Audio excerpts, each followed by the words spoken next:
Paul was born into what some may call abject poverty. He was the first of 4 children. Growing up, his family lived in a single room at the outskirts of town. Heck, you could even call it a village. It was almost an hour's drive from anything that looked like civilization. His dad worked as a driver for a businessman, while his mom was a petty trader, selling vegetables at the local market. They barely made enough to survive. There were days they slept hungry because they owed the woman at the local shop in front of their house. They had bought food on credit and she refused to sell them more until they pay. Many times, Paul and his siblings were sent home from school because their parents couldn't pay their school fees. But Paul knew his father wasn't lazy. He was barely ever at home. Some nights, he returned past midnight only to wake up again by 5:30 to be at work before sunrise. Yet, somehow, there was nothing to show for it. Paul saw all of it, and deep down, he made a promise to himself. My parents' story won't be my story. I will make sure I am very, very successful. At that point in his life, he believed education was the only escape, so he took his studies seriously, even though his parents struggled to pay his fees. He missed classes often, being chased out with other defaulters, but he never gave up. He borrowed books, read to catch up, and even when his friends played football after school and he wanted to join them, he knew he couldn't afford to. Not when school was his only ticket out. It paid off at the end. He became a straight A student and later earned a scholarship to study at a public university. Even there, life wasn't easy. He helped classmates with assignments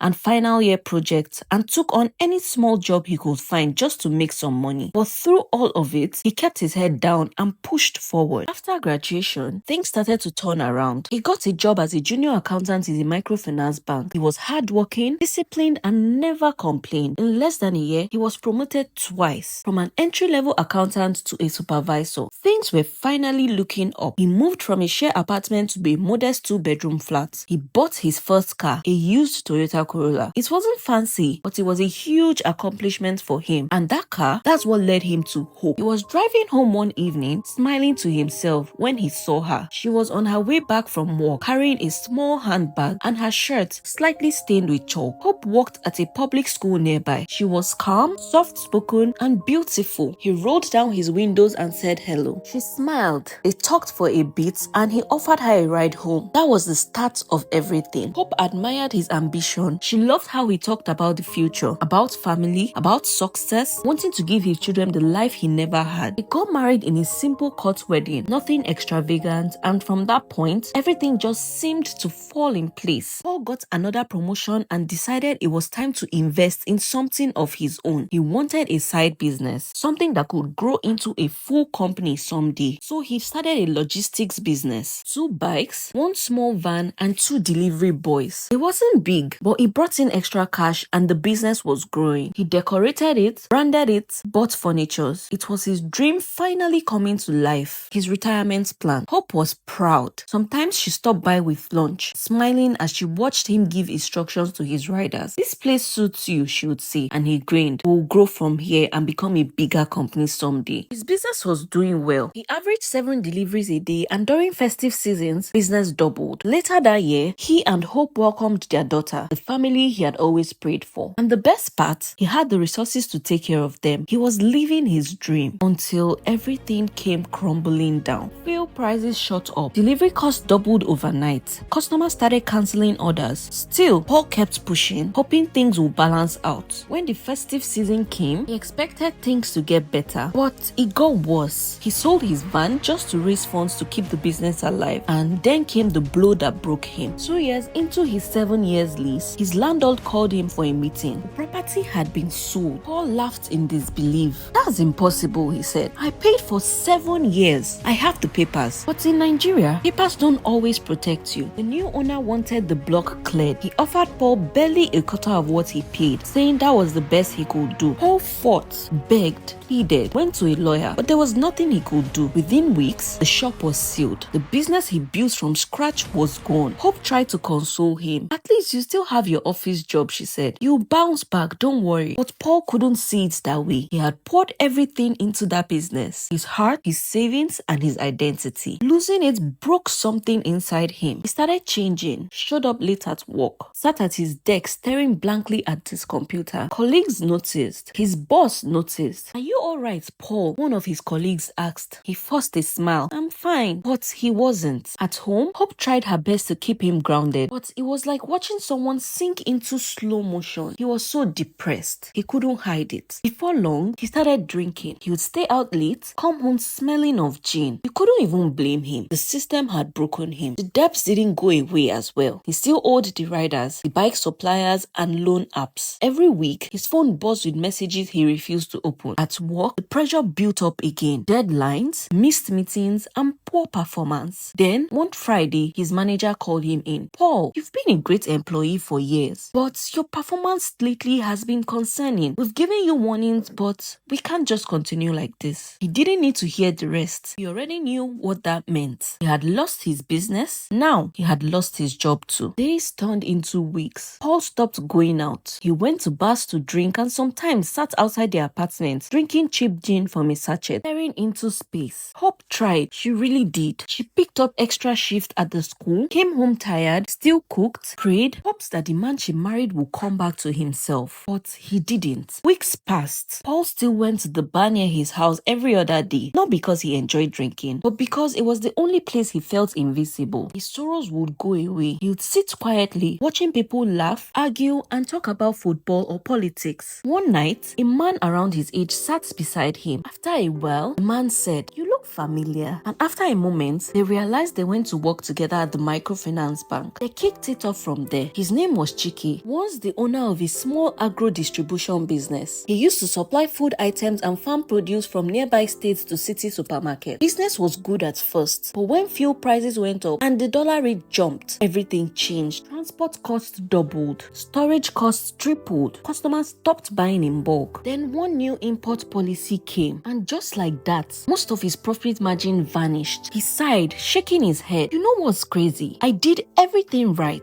but one government policy wiped out 5 years of sweat." Paul looked at him quietly. "That hit too close to home." Chike continued, "You know what's funny? We all think we can outwork a bad system." Paul looked at him confused. "What do you mean?" Chike replied, "I mean, you can be the hardest worker in the country, the smartest business owner, but if the policies, the economy, the leadership don't favor small businesses, it doesn't matter. You drown all the same and your business will pack up." Paul was silent. He had never thought about it that way before. Always blamed himself for not working hard enough, not saving enough, not planning well enough. But maybe it wasn't all his fault. Maybe the game had been rigged from the start. Chike continued, "You know, after the last election, everything changed. Taxes went up, import costs skyrocketed, banks started restricting access to forex. People like you and me suffer for the repercussions. Meanwhile, the people who caused it are still flying private jets, posting their kids abroad to study." He paused, then added softly, "Sometimes I think the biggest lie we were told is that politics doesn't concern us, that we can just mind our business and private sector our way out of a failed system." Paul nodded slowly. He had never voted, never even cared to. Politics always felt like noise, something dirty, distant, and unnecessary. But now, sitting in the bar, he realized that the policies decided by people he didn't vote for